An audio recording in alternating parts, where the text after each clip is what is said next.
ಬಸವರಾಜ ದಡೇಸಗೂರಿಗೆ ಆಗಿದೆಯಾ ಇನ್ನೊಂದು ಮದುವೆ ಅನ್ನುವಂತ ಪ್ರಶ್ನೆ. ಸರ್ಕಾರಿ ಅಧಿಕಾರಿಯನ್ನೇ ಮದುವೆ ಆದ್ರ ಮಾಜಿ ಶಾಸಕರು ಅನ್ನುವಂತ ಅನುಮಾನ ಹುಟ್ಕೊಳ್ತಾ ಇದೆ. ಯಾಕೆ ಅನುಮಾನ, ಯಾಕೆ ಪ್ರಶ್ನೆ ಅಂತ ಅಂದ್ರೆ ಅದಕ್ಕೆ ಉತ್ತರನೂ ಇದೆ. ದಡೇಸಗೂರು ನನ್ನ ಪತಿ ಅಂತ ಅಧಿಕಾರಿನೇ ಹೇಳಿಬಿಟ್ಟಿದ್ದಾರೆ. ಮಹಿಳಾ ಮತ್ತು ಮಕ್ಕಳ ಕಲ್ಯಾಣ ಇಲಾಖೆಯ ಡಿಡಿ ಶ್ವೇತಾ ಅವರು ಈ ಹೇಳಿಕೆಯನ್ನ ಕೊಟ್ಟಿರೋದು. ವಿಜಯನಗರ ಜಿಲ್ಲೆ ಮಹಿಳಾ ಮತ್ತು ಮಕ್ಕಳ ಕಲ್ಯಾಣ ಇಲಾಖೆಯ ಡಿಡಿ ಇವರು ಹೊಸಪೇಟೆ ಕಚೇರಿ ಭೇಟಿ ವೇಳೆ ಮಾಹಿತಿಯನ್ನ ಕೇಳಿದ್ರು ಉಪ ಲೋಕಾಯುಕ್ತರು. ಏನಮ್ಮ ಮಾಡ್ತಾರೆ ನಿಮ್ಮ ಯಜಮಾನರು ಅಂತ ಪ್ರಶ್ನೆಯನ್ನ ಮಾಡಿದ್ರು. ಆಗ ಆ ಸಂದರ್ಭದಲ್ಲಿ ನನ್ನ ಪತಿ ರಾಜಕಾರಣಿ ಅಂತ ಹೇಳಿದ್ದಾರೆ, ಕನಕಗಿರಿಯ ಮಾಜಿ ಶಾಸಕರು ಅಂತಾನು ಹೇಳಿದ್ದಾರೆ. ಅದರ ಜೊತೆಗೆ ಹೆಸರನ್ನು ಹೇಳಿದ್ದಾರೆ. ಬಸವರಾಜ ದಡೇಸಗೂರು ನನ್ನ ಪತಿ ಅಂತ ಹೇಳಿದ್ದಾರೆ. ಶ್ವೇತಾ ಅವರು ಈ ಹೇಳಿಕೆ ಕೊಟ್ಟಿದ್ದಾರೆ. ಈ ಹಿಂದೆ ದಡೇಸಗೂರು ಅಧಿಕಾರಿಯ ಆಡಿಯೋ ವೈರಲ್ ಆಗಿತ್ತು. ಆಗಲೂ ಕೂಡ ಸಾಕಷ್ಟು ಪ್ರಶ್ನೆಗಳು ಹುಟ್ಕೊಂಡಿತ್ತು. ಈಗ ಸ್ವತಃ ಅವರೇ ಖುದ್ದಾಗಿ ಹೇಳಿರೋದ್ರಿಂದ ಮತ್ತಷ್ಟು ಚರ್ಚೆಗಳು ಶುರುವಾಗಿದೆ.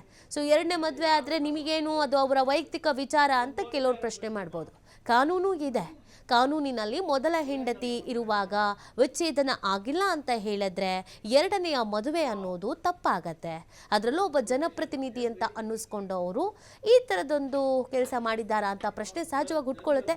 ಶ್ವೇತಾ ಅವ್ರಿಗೆ ಏನು ಹೇಳಿದ್ದಾರೆ, ಅಧಿಕಾರಿಗಳಿಗೆ ಏನು ಮಾತಾಡಿದ್ದಾರೆ ನೋಡೋಣ ಬನ್ನಿ.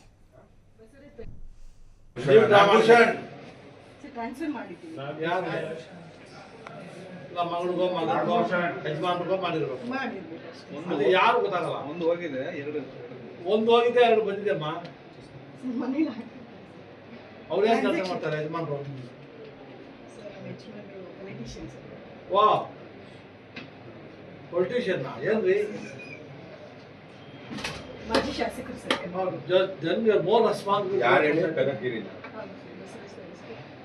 ಬಸವರಾಜ್ ದಡೇಸಗೂರು. ಆಯ್ತು, ತೊಂದರೆ ಇಲ್ಲ.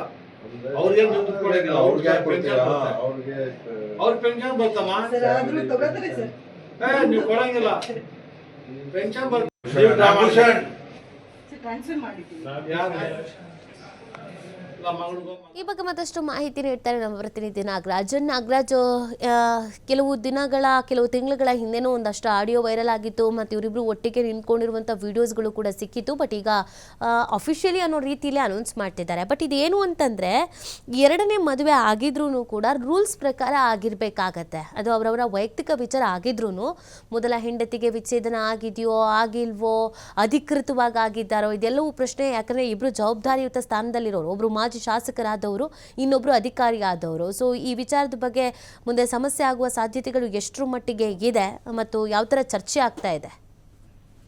ನೀತಿ ಅಂತಂದ್ರೆ, ಮಹಿಳಾ ಮತ್ತು ಮಕ್ಕಳ ಕಲ್ಯಾಣ ಇಲಾಖೆಯ ಏನಂದ್ರೆ ಉಪನಿರ್ದೇಶಕರಾದಂತಹ ಶ್ವೇತಾ ಅವರು ಇದೀಗ ಸ್ವತಃ ಏನಂದ್ರೆ ಒಂದು ಲೋಕಾಯುಕ್ತ ಇವರು ಮುಂದೆ ಉಪಲೋಕಾಯುಕ್ತರ ಮುಂದೆ ಹೊತ್ತು ಸತ್ಯವನ್ನ ಬಾಯ್ಬಿಟ್ಟಿದ್ದಾರೆ. ಏನಂದ್ರೆ ಕಳೆದ ಬಹಳಷ್ಟು ತಿಂಗಳುಗಳ 2-3 ತಿಂಗಳ ಹಿಂದೆ ವಿಧಾನಸೌಧದ ಮುಂದುಗಡೆ ಸ್ವತಃ ಇವರು ಬೀದಿ ರಂಪಾಟ ಆಗಿತ್ತು ಮತ್ತು ಆಡಿಯೋಗಳಲ್ಲಿ ಇವರು ಇಬ್ರು ಕೂಡ ಕಿತ್ತಾಡ್ಕೊಂಡಿದ್ರು.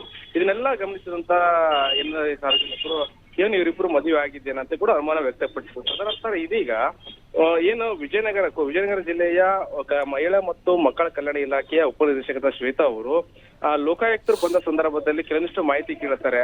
ಇಲ್ಲ, ನಿಮ್ಮ ಡೀಟೇಲ್ಸ್ ನಾವು ಪಡೆದಾಗ ನೀವು ಆನ್ಲೈನ್ ಟ್ರಾನ್ಸಾಕ್ಷನ್ ಮಾಡಿದ್ರಾ, ಈ ರೀತಿ ಅಂದ್ರೆ ಬೇರೆ ಫೋನ್ ಪೇ ಮಾಡಿದ್ರಾ, ಬೇರೆಯವ್ರಿಗೆ ಮಾಡಿದ್ರಾ, ಯಾರಿಗೆ ಮಾಡಿದ್ರು, ಮತ್ತು ಅದೇ ರೀತಿ ನೀವು ಕೂಡ ಫೋನ್ ಪೇ ಮಾಡಿಸ್ಕೊಂಡಿರ್ತೀವಿ. ಯಾರು ಅವರು ಅಂತ ಕೇಳಿದಾಗ, ಇಲ್ಲ ಅವರು ನಮ್ಮ ಯಜಮಾನ್ರು. ಯಾರಮ್ಮ ಅಂತ ಕೇಳಿದಾಗ, ಇಲ್ಲ ಪೊಲಿಟಿಷಿಯನ್ ಇದ್ದಾರೆ, ಅವರು ಮಾಜಿ ಶಾಸಕರು ಬಸವರಾಜ ದಡೇಸಗೂರು ಅಂತ ಹೇಳ್ಕೊಂಡಿರ್ತಿತ್ತು. ಇದನ್ನ ಕೇಳಿದಂತ ಉಪ ಲೋಕಾಯುಕ್ತರು ಕೂಡ ಶಾಕ್ ಆಗಿರ್ತದೆ. ಯಾಕಂತಂದ್ರೆ ಈ ಹಿಂದೆ ಇವರು ಕೂಡ ಬಹಳಷ್ಟು ಏನಂದ್ರೆ ಬೀದಿ ರಂಪಾಟ ಮಾಡಿದ್ರು, ಕಿತ್ತಾಡ್ಕೊಂಡಿದ್ರು, ಮಾಜಿ ಶಾಸಕರು ಮತ್ತು ಇವರು ಕೂಡ ಕಿತ್ತಾಡ್ಕೊಂಡಿದ್ರು. ಏನೋ ಅಫಿಷಿಯಲ್ ವಿಚಾರ ಅಂತ ಅನ್ಕೊಂಡಿದ್ರು. ಆದ್ರೆ ಬೆನ್ನಲ್ಲೇ ಸದಾ ಇಲ್ಲ ಅವ್ರನ್ನ ನಮ್ಮ ಪತಿ ಅಂತೇಳಿ ಹೇಳ್ಕೊಂಡಿರ್ತದ್ದು. ಇದರ ಬೆನ್ನಲ್ಲೇ ಇದೀಗ ಸಾರ್ವಜನಿಕ ವಲಯದಲ್ಲಿ ಬಹಳಷ್ಟು ಚರ್ಚೆ ಆಗಿದೆ. ಯಾಕಂತಂದ್ರೆ ವಿಧಾನಸಭೆಯ ಚುನಾವಣೆ ಸಂದರ್ಭದಲ್ಲಿ ಅಪ್ಡೇಟ್ ಸಲ್ಲಿಸಿರ್ತಾರೆ ಯಾರು, ಮಾಜಿ ಶಾಸಕರಂತ ಬಸವರಾಜ ದಡೇಸಗೂರು. ಮಾಜಿ ಶಾಸಕ ಬಸವರಾಜ ದಡೇಸಗೂರು ಕೇವಲ ನನಗೆ ಒಂದು ಮದುವೆ ಆಗಿದೆ, ಅಂದ್ರೆ ಧರ್ಮಪತ್ನಿ ಒಬ್ಬರೇ ಇರುವಂತದ್ದು ಅಂತೇಳಿ ಕೂಡ ಅಪ್ಡೇಟ್ ಸಲ್ಲಿಸಿರ್ತಾರೆ. ಆದ್ರೆ ಇದೀಗ ಇವರ ಮಾತು ಕೇಳಿದಾಗ ಇವರೆಲ್ಲ ನೇಮ್ಗಳನ್ನು ಉಲ್ಲಂಘನೆ ಮಾಡಿದಾರ ಅಥವಾ ಏನಾದ್ರೂ ಮೊದಲೇ ಹೆಂಡತಿಯ ಪರ್ಮಿಷನ್ ಪಡೆದು ಇವರು ಮದುವೆ ಆಗಿದಾರ?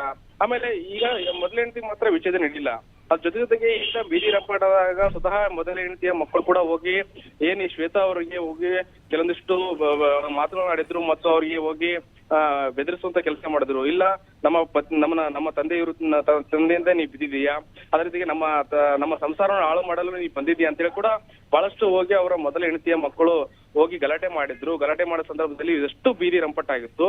ಇದೀಗ ಸ್ವತಃ ಮಹಿಳಾ ಮತ್ತು ಮಕ್ಕಳ ಕಲ್ಯಾಣ ಇಲಾಖೆಯ ಉಪನಿರ್ದೇಶಕರಾದ ಶ್ವೇತಾ ಅವರೇ ಇವರು ಇಲ್ಲ ಬಸವರಾಜ ಅಡಿಸೂರು ಅವರು ನನ್ನ ಮದುವೆ ಆಗಿದ್ದಾರೆ, ಅವರೇ ನಮ್ಮ ಯಜಮಾನರು ಅಂತ ಹೇಳ್ಕೊಂಡಿರೋದು ಇದು ಬಹಳಷ್ಟು ಚರ್ಚೆಗೆ ದಾಸವಾಗಿರೋದು. ಅದ್ರ ಜೊತೆಗೆ ನಾವು ಕೂಡ ಮಾಜಿ ಶಾಸಕರಾದ ಬಸವರಾಜ ಅಡಿಸೂರು ಅವ್ರನ್ನ ಸಂಪರ್ಕ ಮಾಡಲು ಕರೆ ಮಾಡ್ತಾ ಇದೀವಿ ಕೂಡ ಅವ್ರ ಕರೆಗೆ ಸಿಗ್ತಾ ಇಲ್ಲ.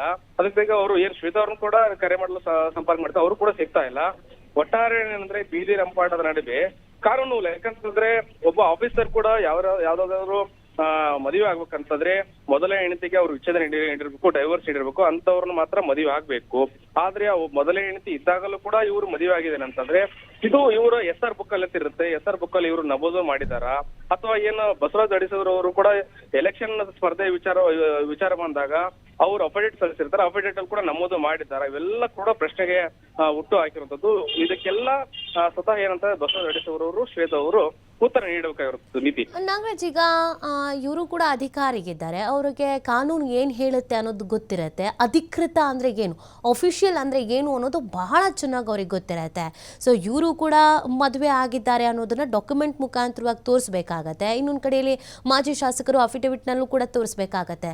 ಕದ್ದು ಮುಚ್ಚಿ ಎರಡನೇ ಮದುವೆ ಆಗಿದ್ರು ಅದು ಕಾನೂನು ಬಾಹಿರವೂ ಕೂಡ ಆಗಿರುತ್ತೆ. ಒಟ್ಟಿನಲ್ಲಿ ಇವರ ವೈಯಕ್ತಿಕ ವಿಚಾರ ಹಾದಿರಂಪ ಬೀದಿರಂಪ ಆಗುವ ಮತ್ತೊಮ್ಮೆಯ ಲಕ್ಷಣಗಳು ಕಾಣಿಸ್ತಾ ಇದೆ.